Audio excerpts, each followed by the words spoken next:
नमस्कार दोस्तों, आपका स्वागत है आपके अपने YouTube channel study with Ravinder एक कदम शिक्षा की ओर में। दोस्तों, जैसा कि आपको पता ही है, हम अपने चैनल पर इस समय साइंस कर रहे हैं। हमारी जो 9 बजे सुबह में 9th की मैथ की वीडियो आती है एक, और 10 बजे हमारे पास 10th की क्लास आती है, और 12 बजे आपका जो समय है वो इंग्लिश का समय है, जिसके अंदर 9th 10th 11th और 12th सबकी ही कॉमन ग्रामर इंग्लिश ग्रामर कराते हैं हम लोग। ठीक है ना। इस टाइम पे हमने शुरू से बैच स्टार्ट किया हुआ है, और हमारी 2 बजे 9th क्लास की साइंस की वीडियो आती है, और 3 बजे आती है हमारी 10th क्लास की साइंस की वीडियो। ठीक है ना। अगर कोई भी बच्चा आप में से नया है तो वो हमारे चैनल को सब्सक्राइब करे, बेल आइकन को भी दबा लें, और वीडियो को अधिक से अधिक शेयर करें ताकि और बच्चों का भी लाभ हो सके। ठीक है ना। और एक इम्पोर्टेंट सूचना और है, तो जितने भी बच्चे मेरे साथ जो व्हाट्सअप ग्रुप पर ऐड हैं, ठीक है ना, मैंने सबको एडमिन बना दिया है, तो वो सब अपने साथ के जितने भी कॉन्टैक्ट हैं आपके बच्चों के, जो भी फ्रेंड वगैरह हैं 9वीं 10वीं 11वीं 12वीं, आप सबको उसमें ऐड कर सकते हैं। ठीक है ना। तो देरी न करते हुए हम अपनी वीडियो को स्टार्ट करते हैं। देखिए, जो हमारा चैप्टर है लेसन नंबर 2। ठीक है। इसका नाम है अम्ल, क्षार एवं लवण। ठीक है ना। तो देखिए, सबसे पहले हम बात करेंगे इसके अंदर अम्ल की। अम्ल को इंग्लिश में बोला जाता है एसिड। ठीक है ना। अब देखिए, अम्ल जो होते हैं वो स्वाद में खट्टे होते हैं और नीले लिटमस पेपर को लाल कर देते हैं। जो अम्ल होता है वो क्या करता है, नीले लिटमस पेपर को लाल कर देता है। अगर हम नीला लिटमस पेपर लेंगे तो अम्ल उसे क्या कर देगा, लाल कर देगा। ठीक है ना। अम्ल स्वाद में खट्टे होते हैं। नेक्स्ट, जब अम्ल को, ठीक है ना, नेक्स्ट पॉइंट है आपको, जब अम्ल को जल में डाला जाता है, ठीक है ना, तो ये H+ आयन देते हैं। ठीक है ना। H+ आयन, देखिए ऐसे करके लिखेंगे, H+ आयन देते हैं। ठीक है ना। और इसको क्या बोलते हैं, इसको हाइड्रोजन आयन बोलते हैं। ठीक है ना। हाइड्रोजन के प्लस वाले आयन। तो यहाँ पे क्वेश्चन बनता है, जब जल में हम अम्ल डालेंगे तो क्या बनेगा, हाइड्रोजन बनेगा। ठीक है ना। वो भी कौन सा, प्लस वाला। समझ में आ गया होगा।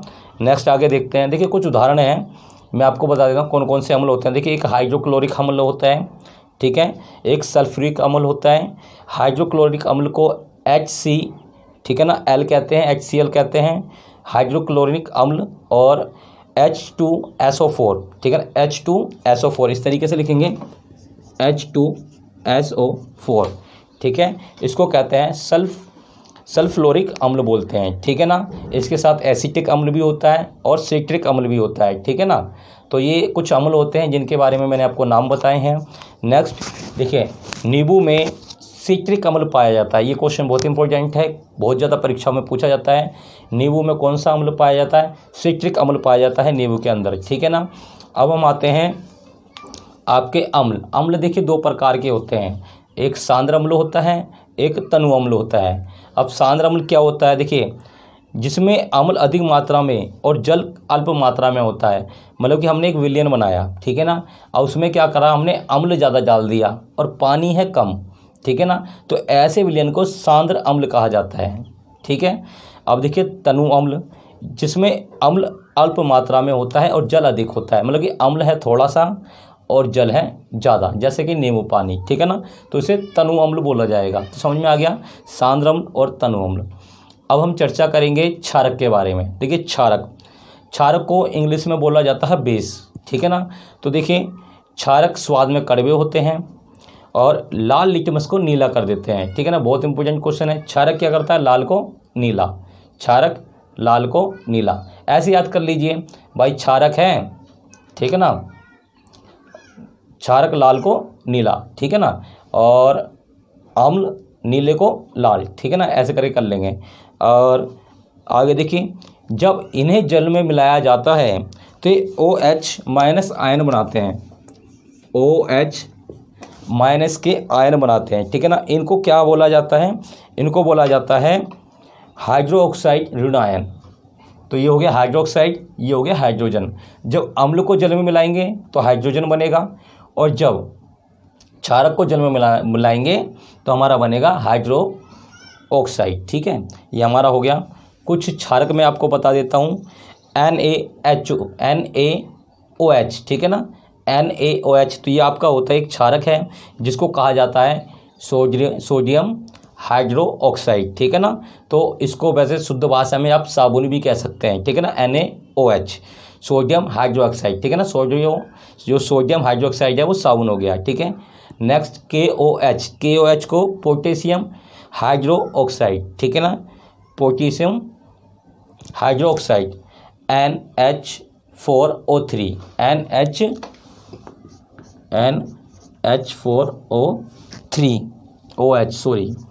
OH, ठीक है ना। इसको बोलेंगे अमोनियम हाइड्रो ऑक्साइड, ठीक है ना। ये आपको समझ में आ गया होगा अच्छे से। अब देखिए आगे चलते हैं, एक बार और बता देता हूँ क्षारक आपको, सोडियम हाइड्रोक्साइड, पोटेशियम हाइड्रोक्साइड और अमोनियम हाइड्रोक्साइड, ठीक है ना। और आगे देखते हैं, देखिए इनका प्रयोग जो होता है वो प्रयोगशालाओं में ही किया जाता है। इनका प्रयोग केवल कहाँ होता है, केवल प्रयोगशाला में ही, ठीक है ना। लेकिन एक ऐसा क्षारक है जो हम दैनिक जीवन में प्रयोग करते हैं, कौन सा है वो, साबुन, ठीक है। अब जानेंगे हम क्षार के बारे में। देखिए क्षार क्या होते हैं, जल में घुलनशील क्षारक को क्षार कहा जाता है। जो क्षारक जल में घुल जाता है ना उसी को क्षार कहा जाता है, ठीक है। आगे चर्चा करेंगे हम सूचक के बारे में।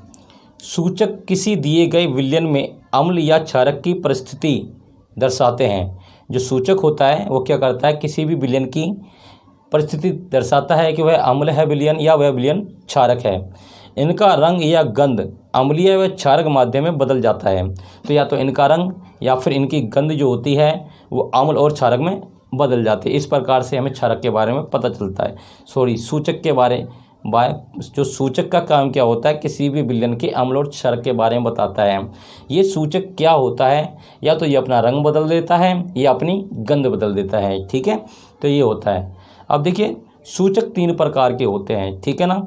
सूचक 3 प्रकार के होते हैं। पहला सूचक प्राकृतिक सूचक, दूसरा कृत्रिम सूचक जो लोगों द्वारा बनाया जाता है, संश्लेषित सूचक भी कह सकते हैं, और तीसरा कहते हैं गंधीय सूचक, ठीक है। सबसे पहले चर्चा करेंगे हम प्राकृतिक सूचक की। देखिए वे सूचक जो पौधों से प्राप्त होते हैं, ऐसे सूचक जो पौधों से हमें प्राप्त होते हैं उन्हें प्राकृतिक सूचक कहा जाता है। प्राकृतिक सूचक, तो ऐसे सूचक 2 प्रकार के हैं, केवल 2 ही सूचक हैं, एक लिटमस हो गया, एक हल्दी। भाई मेरे को तो 2 ही पता है, लिटमस और हल्दी, ठीक है ना। 2 प्रकार के सूचक हैं, लिटमस और हल्दी, जो कि प्राकृतिक सूचक हैं, ठीक है। मैं यहाँ लिख देता हूँ लिटमस और हल्दी। देखिए यहाँ अम्ल और यहाँ क्षारक, ठीक है। ये मैंने ऐसे लिख दिया है, बोल भी रहा हूँ। देखिए जब लिटमस में अम्ल डालेगा तो ये लाल हो जाएगा, जब हल्दी में अम्ल डालेगा तो ये पीला कैसा हो जाएगा, पीली की पीली रहेगी, ठीक है ना, पीला का पीला। अब क्षारक लिटमस में डालेगा तो ये नीला हो जाता है, ठीक है, और हल्दी लाल। तभी आपने देखा होगा साबुन एक क्षारक है, जैसे ही साबुन हल्दी पर लगती है तो रंग लाल हो जाता है, ठीक है। तो ये समझ में आ गया होगा आपको। आगे आते हैं, देखिए नेक्स्ट है कृत्रिम सूचक, ठीक है ना। कृत्रिम सूचक या संश्लेषित सूचक वे सूचक जो रासायन द्वारा बनाए जाते हैं, हम लोग बनाते हैं इसको, ठीक है ना, रासायनिक प्रक्रिया द्वारा हम इन्हें बनाते हैं, ठीक है ना। अब देखिए इसमें कौन कौन से सूचक हैं ये मैं आपको बता देता हूँ।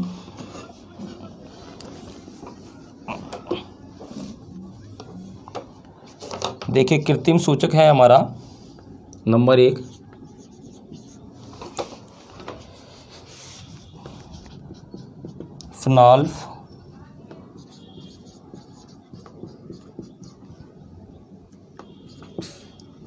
फिनाल्फथैलीन और मेथिल ऑरेंज, ठीक है। तो ये हमारे हैं। अब देखिए इसमें जब अम्ल डलेगा तो ये नो चेंज होता है, ठीक है, और जब इसमें क्षारक डलेगा तो ये गुलाबी हो जाएगा, ठीक है ना, या फिर गहरा बैंगनी, ठीक है। आगे देखते हैं, देखिए इसमें अगर अम्ल डलेगा मैथिल में तो ये लाल हो जाएगा, और क्षारक डलेगा तो ये आपका पीला हो जाएगा, ठीक है। तो ये आपको समझ में आ गया होगा। नेक्स्ट देखते हैं गंधीय सूचक, ठीक है ना। नेक्स्ट जो है हमारा है वो गंधीय सूचक है। देखिए, जिन पदार्थों की गंध अम्लीय या क्षारक माध्यम में बदले उसे गंधीय सूचक कहते हैं। देखिए, अब इसमें गंधीय सूचक में हम लेंगे 3 चीज़ हैं। एक तो प्याज का रस, वेनिला और लौंग का तेल, ठीक है ना। तो गंधीय सूचक मैं लिख लेता हूँ यहाँ पे। देखिए, गंधीय सूचक लिख लेते हैं। प्याज का रस, ठीक है, वेनिला और लौंग का तेल। तो देखिए यहाँ पे क्या होता है, तीक्ष्ण गंध आएगी एकदम। जैसे ही अम्ल डालेगा एक गंध एकदम से तीक्ष्ण हो जाएगी, ठीक है ना।